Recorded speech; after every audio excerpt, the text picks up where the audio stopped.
10 iconic rock songs from 1964 that we will never forget.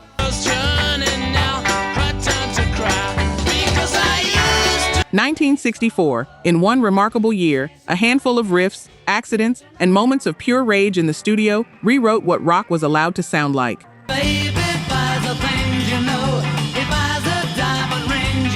You know every one of these songs. What you don't know yet, not all of it, is how close some of them came to never existing at all. Let's go.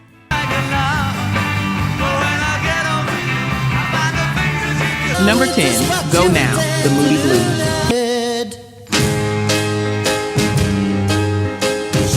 Here's what gets me about this one right from the start. You've been hearing the wrong version of this song your whole life. Not worse, not a lesser recording, just not the one that started it.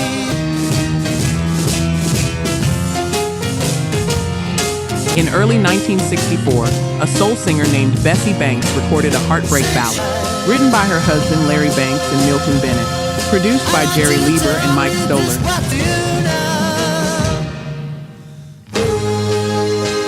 Two of the most significant names in American pop up to that point, and it barely scraped the lower reaches of the R&B chart.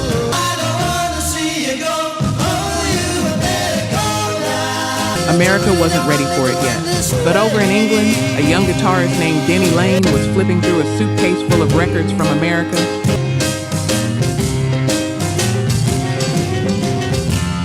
You know how it worked in those days. DJs and managers would bring these cases over, and the British bands would dig through them looking for something they could use.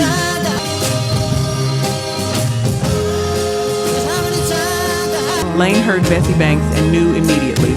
The band recorded their version later that year, and that recording,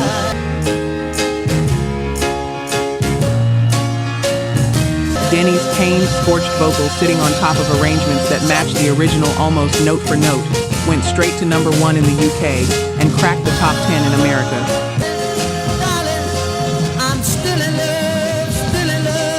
Now here's where it gets strange. Legend has it that Paul McCartney heard Go Now and told his bandmates he'd found a group making music as good as the Beatles.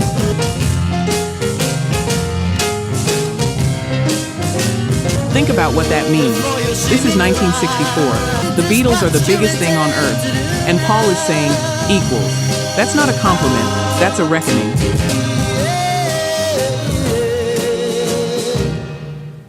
And then the Moody Blues never had another hit, not with that lineup. The follow-up singles landed nowhere. Denny Laine walked in 1966. And the band, same name, completely different DNA, reinvented themselves, brought in Justin Hayward and John Lodge, made Nights in White Satin, Days of Future Past, a completely different sound, a different universe.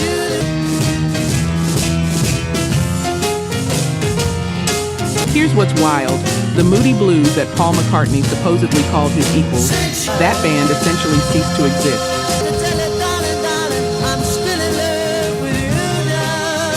And Denny Laine, the voice on the only chart topper they ever had, ended up joining Paul McCartney and Wings years later, singing Go Now on stage on the Wings Over America tour.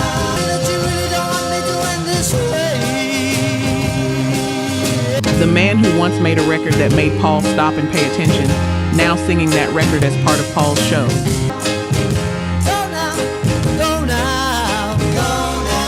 And Bessie Banks, the one who sang the original, whose husband wrote the song, never got any of it.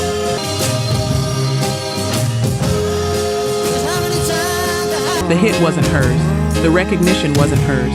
She wrote The Broken Heart and handed it to someone else. Look at the numbers, only 9% of you are actually subscribed. Honestly, that's tough to see. Our team spends days hunting down archives and verifying every single fact just to tell these stories right. If you've made it this far into the video, you're clearly part of the community, so please hit subscribe. It costs nothing and helps us immensely. Now, for those already subscribed, very few of you have made the jump to our membership, and that's a hard pill to swallow because you're the ones who know our value best. If this channel has moved you or inspired you, consider joining. It's the price of one coffee, but it's the literal fuel for this channel. Let's keep this alive together. Back to the story. Number 8, It's All Over Now, The Rolling Stones.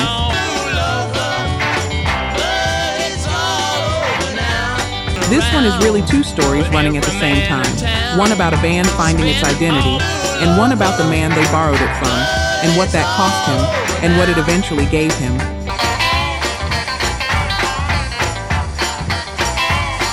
Spring, 1964. The Rolling Stones are on their first North American tour. Young, hungry, and still searching for the thing that separates them from every other British band flooding the airwaves.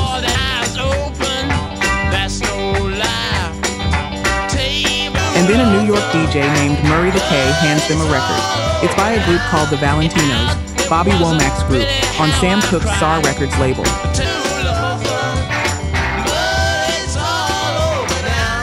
The song is It's All Over Now, written by Womack and his sister-in-law Shirley. It had barely scraped the bottom of the American charts at number 94.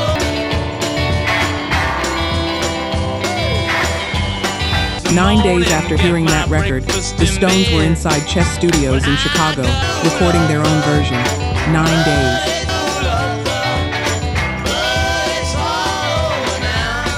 The same room where Chuck Berry and Muddy Waters had made their records.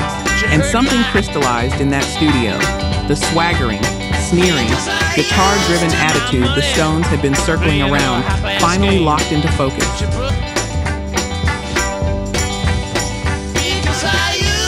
It hit number 1 in the UK on July 14, 1964, their very first chart topper.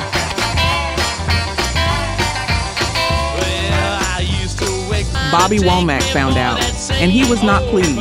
He said it directly. I was pissed, because I thought they had stolen our song. He called Sam Cooke, told him he didn't want it, and Cooke, one of the most respected men in American music, told him something simple. Wait for the royalty check.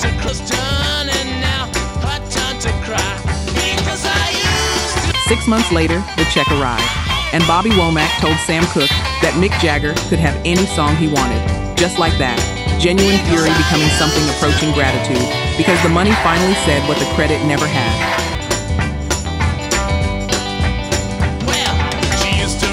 There's something both beautiful and uncomfortable about that. Beautiful because Womack got his due. Complicated because it took a royalty check to make it feel right.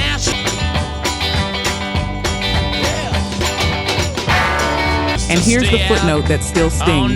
John Lennon heard the record and told Keith Richards the guitar solo wasn't his best work. And Richards agreed, said so himself in his autobiography. The band's first number 1, the record that made them, and the guitarist spent decades knowing the solo on it didn't land the way he wanted.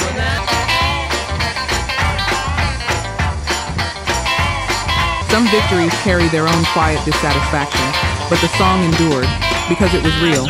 A Black American soul record, cut in the cradle of American R&B, turned into the breakthrough moment for 5 British kids who were chasing the same fire that started the whole thing.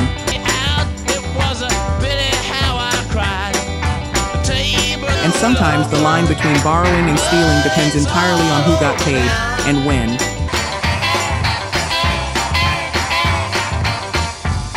Number 7, Tobacco Road, the Nashville Teens.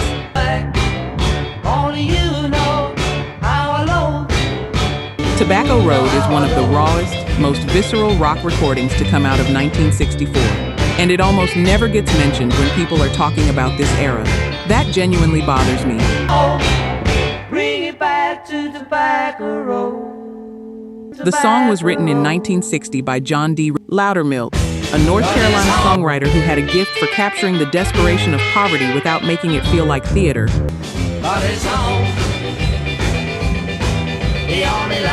Tobacco Road is a confession, a portrait of someone trapped by the place they came from, unable to leave and unable to stay.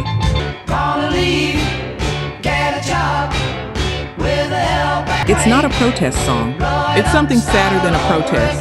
It's an acceptance. Now, the Nashville Teens.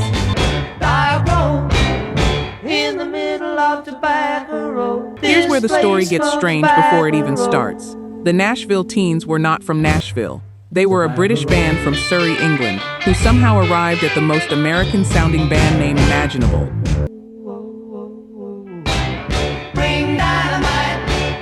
They recorded this song in 1964, produced by Mickey Most, the same producer who, a matter of months later, would produce The House of the Rising Sun by The Animals. Rusty Shack. one producer, two of the most raw and confrontational rock recordings of the year. Mickey Most, who would go on to produce Donovan, Herman's Hermits, and Jeff Beck, had a gift for finding bands at the edge of something.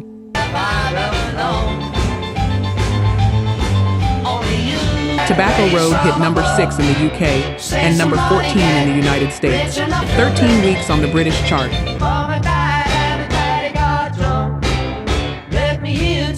And for a minute, just a brief, bright minute, it looked like the Nashville Teens were going to be a story worth following. They had the energy, they had the attitude, they had the right producer, and then the hits dried up, almost immediately.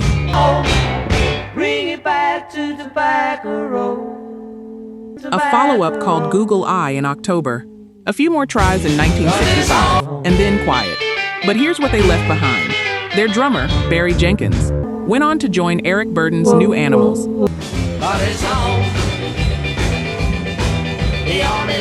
A band built around the same Eric Burdon who had cut House of the Rising Sun with Mickey Most, the same producer who made Tobacco Road. 1 degree of separation connecting two of the defining rock recordings of the year.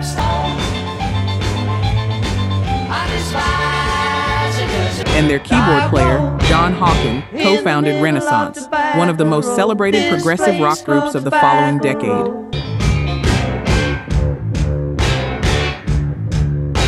The Nashville Teens fed the next generation. They just never got the credit for doing it. A British band with an American name, playing a Southern American song written by a Southern American songwriter about a world none of them had ever lived in, and getting to the emotional truth of it anyway.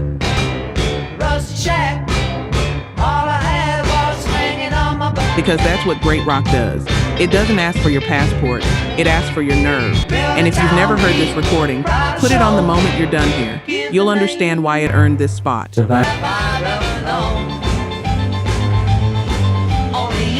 Number 6, I Feel Fine, The Beatles.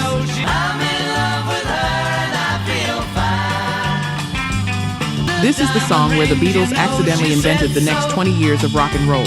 They just didn't know it at the time. John Lennon didn't even think the song was any good.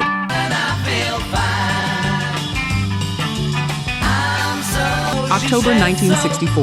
The Beatles are recording 8 days a week at Abbey Road. John's been playing with a riff between takes, just noodling, the way your brain wanders when you're in the middle of something else.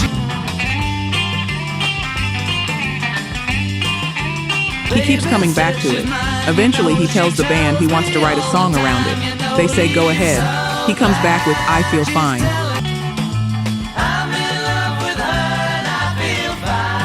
And he told Ringo, when he played it for him, that it was lousy.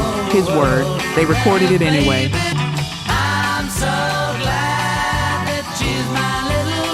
And here's what happened in that room at Abbey Road on the 18th of October. They finish a take. They're about to walk away to listen to the playback, and John leans his Gibson guitar against Paul's bass amplifier.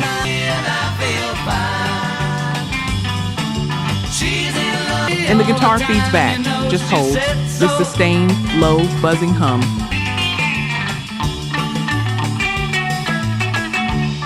Paul McCartney described the moment later. We said, what's that? Voodoo? George Martin told them it was feedback.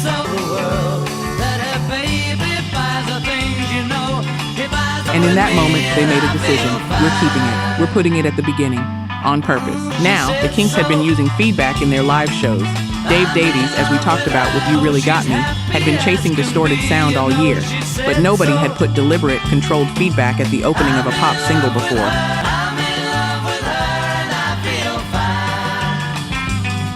Nobody had taken what sounded like a mistake and made it the first thing you hear. I Feel Fine went to number 1 in December 1964, Christmas number 1 in the UK, and it opens with a sound that, 3 years later, a guitarist named Jimi Hendrix would stretch into entire songs.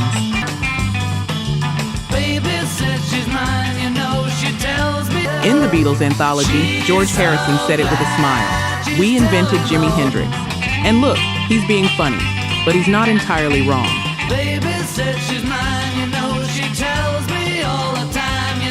Every feedback squall, every note held deliberately against an amp, every wall of controlled noise you have ever heard in rock music has a family tree.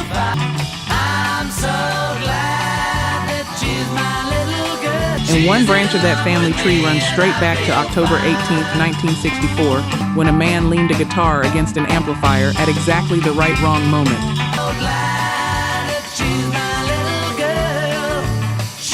And here's the thing that still gets me. They almost walked away from it. The take was done. They were already moving toward the playback. If John had set the guitar down instead of leaning it, the feedback doesn't happen. The mistake becomes the song when you're awake enough to hear what the mistake is saying.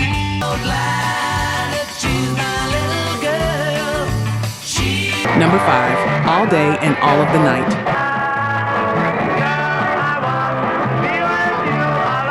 The Kinks. There are probably 5 or 6 songs you know very well, songs from completely different eras, that wouldn't exist without this one.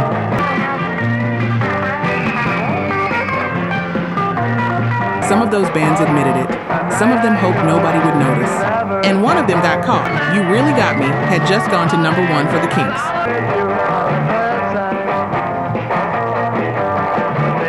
The label wants a follow-up, fast. Ray Davies doesn't get weeks to sit with it. He starts writing in his publisher's office.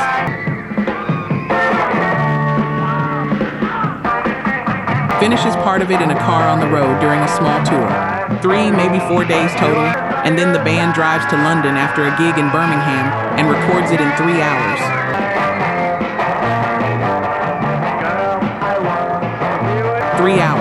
The song that would inspire an entire generation of hard rock guitarists, recorded in a morning. It peaked at number 2 in the UK, number 7 in the United States, and Ray Davies called it, and this might be the most honest 3-word description of a rock song I've ever heard, neurotic, youthful, obsessive, and sexually possessive, which is correct.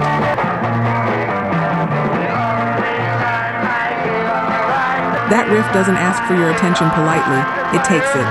Like You Really Got Me, but now with the restraint removed entirely, 1968.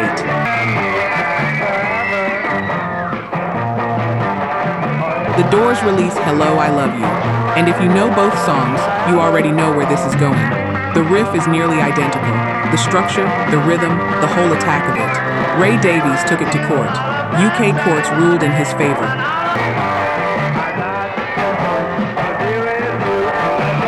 To this day, Ray Davies receives royalties from Hello, I Love You, a song that hit the top 5 in the United States, that defined a year for the Doors, that a generation considers one of Jim Morrison's defining moments.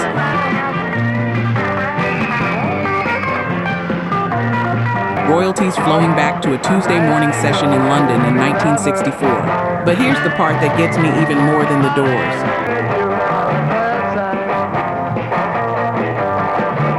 When the Kinks were inducted into the Rock and Roll Hall of Fame, James Hetfield of Metallica stood on that stage and said, "I want you to hear these words. We were schooled on early riff rock by this man and his band, Metallica," citing the Kinks as their starting point.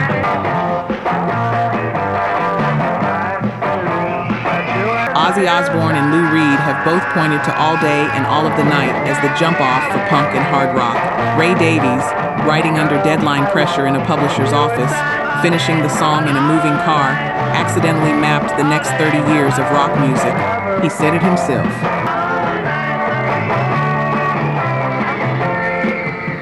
The sounds on that one, if they were made today, would sound like Green Day or a metal band. He knew exactly what he'd built. He just couldn't have known how many rooms it was going to have.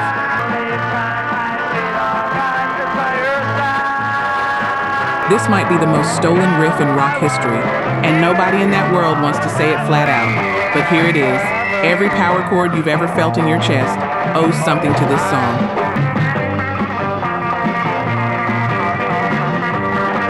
If you've ever created something that other people stood on without saying thank you, you know how that sits, and you know why it matters anyway.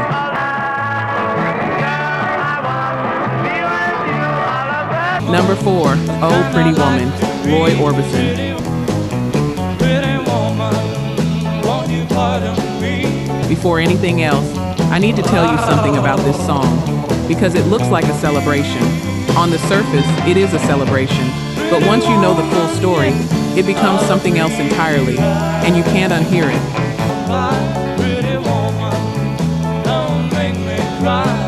All August 1964, Roy Orbison is at home in Nashville with his songwriting partner Bill Dees.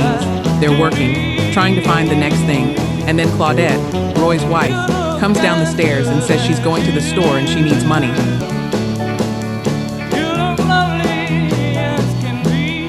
Roy asks if she has enough, and Bill Dees says it almost as a throwaway, "A pretty woman never needs any money." Roy laughs, and then he started singing, "Pretty Woman Walking Down the Street." Bill was banging his hand on the table to keep time.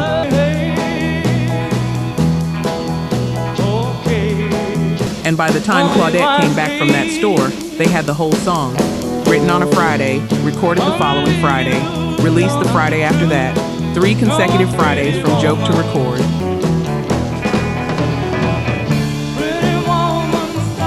Bill Dees called it the fastest thing he ever witnessed.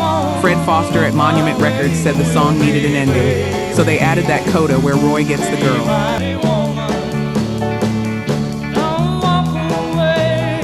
And Bill came up with the mercy growl that Roy turned into that impossible vocal moment. Recorded August 1st, 1964, released August 15th.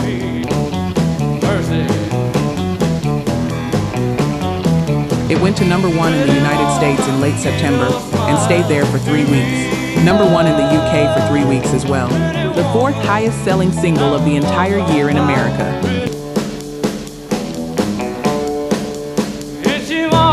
And while it was sitting at the top of those charts, while people were hearing that opening guitar riff for the very first time, Roy Orbison was finding out that Claudette had been having an affair.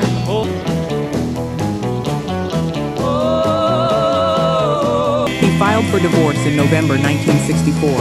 The same November the song was on every radio, in every shop, coming out of every car window.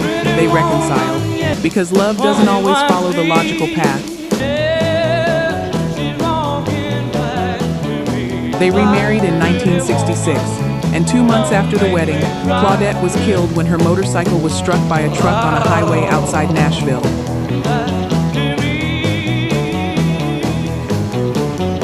Roy was on tour. 2 years after that, in 1968, a fire broke out at their home in Tennessee while Roy was again away working.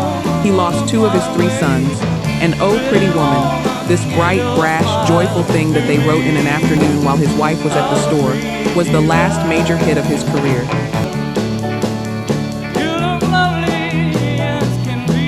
The British invasion that followed pushed most of his generation off the charts permanently. He had moments later. The Traveling Wilburys, a posthumous Grammy in 1991 for a live performance of this song. But the peak? That was it. That afternoon in Nashville. That one Friday. If you've ever listened to a song from your past and felt the exact weight of something you didn't know you were losing at the time, this is that song. Roy Orbison always sounded like a man who knew that beautiful things don't stay.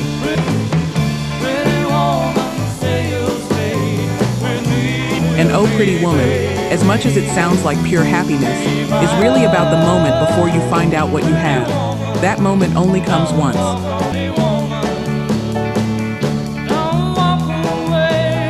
Number 3, The House of the Rising Sun, The Animals.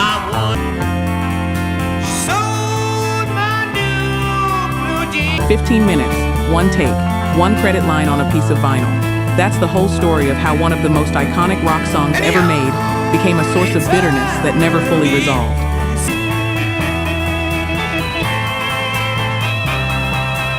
May 18th, 1964, the Animals go into the studio with producer Mickey Most, the same Mickey Most you'll remember, who'd produced Tobacco Road just months before. And Most, by his own admission, didn't particularly want to record The House of the Rising Sun.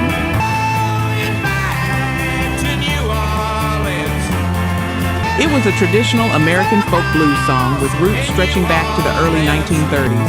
It ran 4.5 minutes, more than twice what radio typically played, and Most said it himself, everything was in the right place.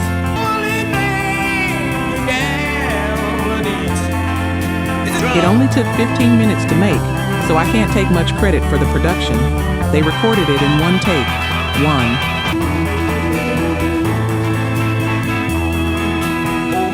Hilton Valentine played that arpeggiated guitar figure. He'd taken Dylan's chord sequence and transformed it into something electric and cinematic. 2.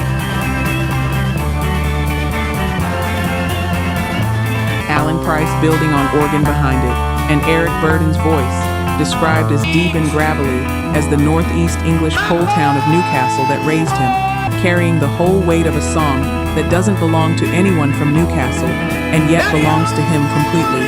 One take.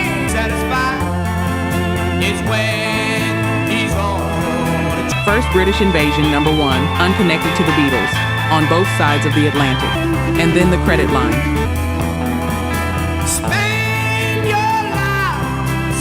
The single was released with the songwriting credit reading, Traditional, arranged by Alan Price. Because it was a public domain folk song, the arranging credit carried the royalty rights.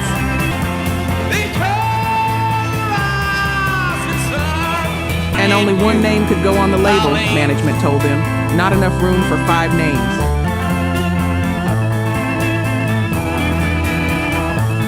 Price's name came first, alphabetically. His went down. Price walked away with every penny this song ever made. He left the band in 1965. And Eric Burdon said it plainly. With the stroke of a pen, the rest of the Animals were screwed.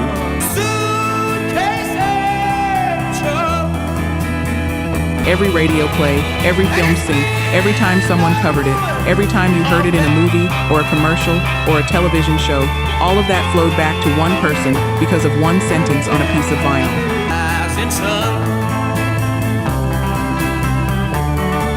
And here's the detail that feels almost surreal. Mick Jagger and Keith Richards were in the audience at the Club A Go-Go in Newcastle when the Animals played this song live, before it was ever a record, and Burdon remembered the look on their faces.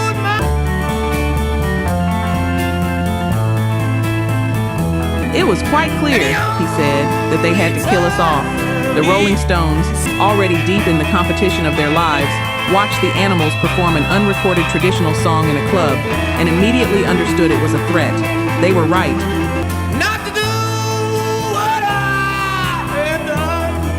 Chaz Chandler, the bass player in that studio, who played on that one take, who saw his name left off the credit, later went to New York in 1966 and discovered Jimi Hendrix.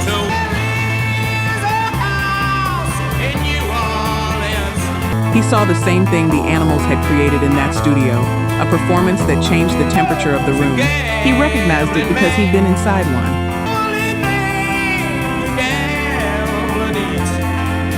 He brought Hendrix to England, and Hendrix took the feedback that the Beatles had accidentally put on record, the same direction of travel that connected back to Dave Davies' Speaker, and made it the foundation of an entire career.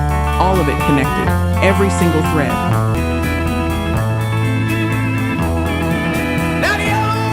Number 2, You Really Got Me, the Kinks. You really got me now. You got me so I get me bad name. I need you to understand something about this riff before another word. The sound you hear when You Really Got Me begins. That grain, that growl, that distortion, it did not exist before the summer of 1964.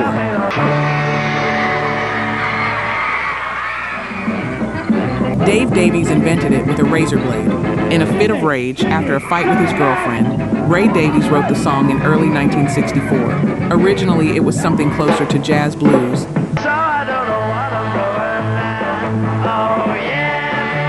Big Bill Broonzy was a reference point, laid back, almost gentle, but when Dave heard it, he heard it as a guitar song.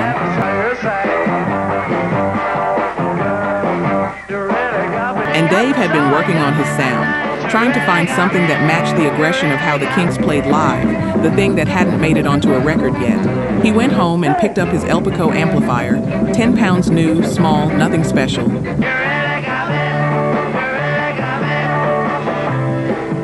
He'd had a fight with his girlfriend, and the rage had nowhere to go. He took a razor blade to the speaker cone and slashed it.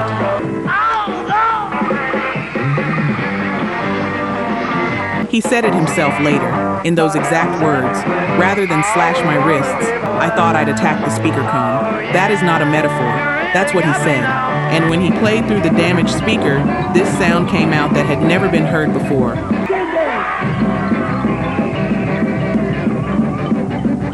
Rough and growling and aggressive in a way that guitar had never been allowed to be on a pop record. He wired the damaged Elpico into a Vox AC30, a much larger amplifier, to make it louder. 2 amps, one broken, one clean.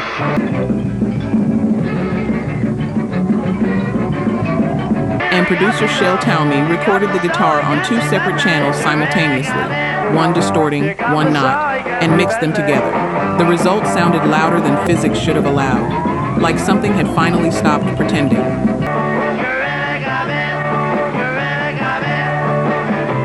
The song hit #1 in the UK in September 1964, and for years after, a rumor circulated that the guitar solo, that wild, unhinged thing in the middle, was played by a young session guitarist named Jimmy Page, because how could a 17-year-old kid do that?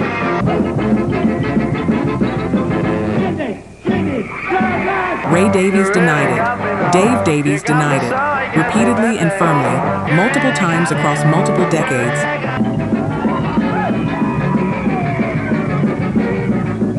And eventually the historians caught up with what was always true. It was Dave. It was always Dave. The 17-year-old with the slashed speaker and the nowhere to put the rage.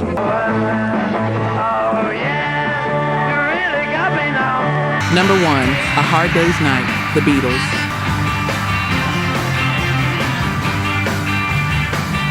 I want to start with a question that occupied musicians, theorists, and mathematicians for 60 years.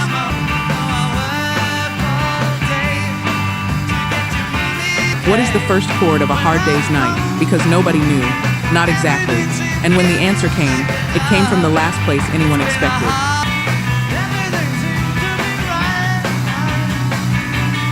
March 19th, 1964, the Beatles are deep in filming their first movie, Long Days on Set.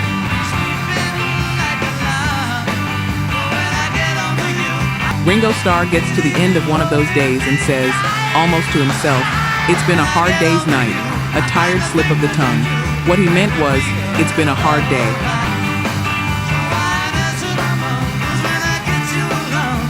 But Lennon heard it, filed it, and wrote the song overnight to match the title. That was John Lennon in 1964. A phrase could become a #1 single between dinner and breakfast.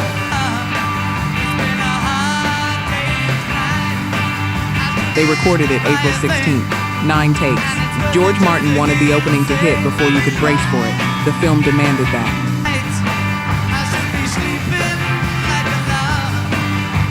What George Harrison played on his Rickenbacker 12-string, a guitar Rickenbacker had personally handed him when the Beatles first arrived in New York just 2 months earlier, landed as a chord that sounded like everything beginning at once.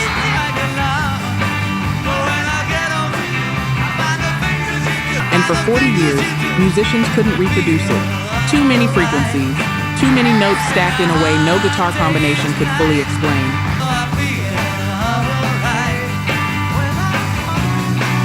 In 2004, a mathematician at Dalhousie University named Jason Brown ran a Fourier transform on the recording, broke the sound into individual frequencies using software, and found a missing piece.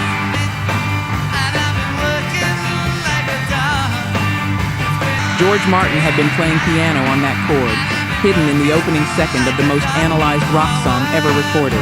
The mystery that lasted 40 years wasn't about the guitars, it was about what was underneath them.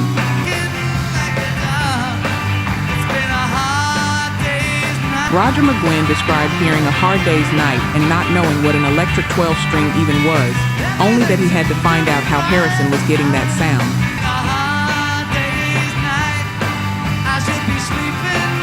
He saw the film, bought a Rickenbacker, made it the signature of the Byrds, built folk rock on it.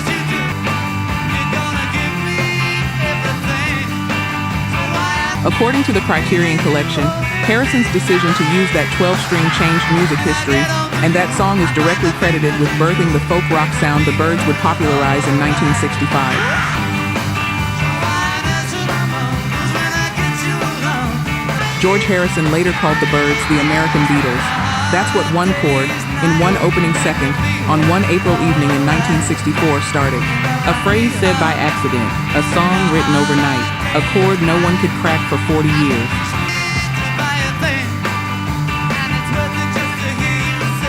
A mathematician who cared enough to find the answer. A musician sitting in a dark cinema, hearing something he had to chase. That is what great songs do. They don't just land, they start a chain. And this one never stopped.